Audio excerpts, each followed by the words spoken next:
There's always pitfalls in any new industry, right? And I think one of the things that's happening right now in VR due to social media, due to press, is when people think of VR, it has now become synonymous with head-mounted displays. And I think that that is, while very exciting, because we have all these great head-mounted displays coming. I mean, Valve just announced the thing. Crescent Moon, Crescent Bay is supposed to be really amazing. You know, there's a lot of great stuff coming out of that camp. But but what I fear is that the opportunity cost of that is that we're not looking at all these other forms, right?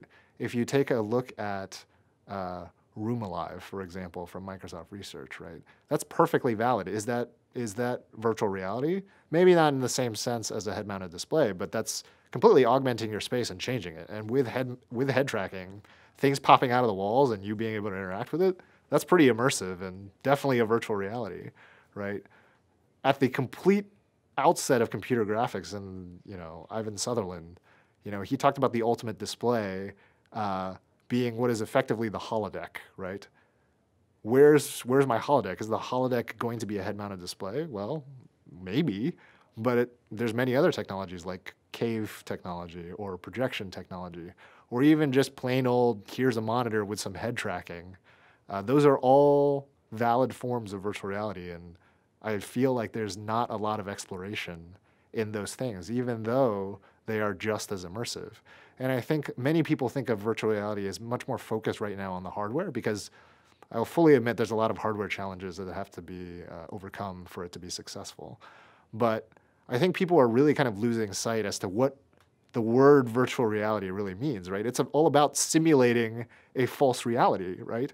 And you really kind of have to think about it as humankind or you as a person being an input-output mechanism, right? And your input is all about what you see, what you hear, what you taste, what you sense. And that is effectively what VR is. VR is all about just spoofing the input into you voluntarily so that you can have some kind of a immersive, some kind of a magical or transformative experience.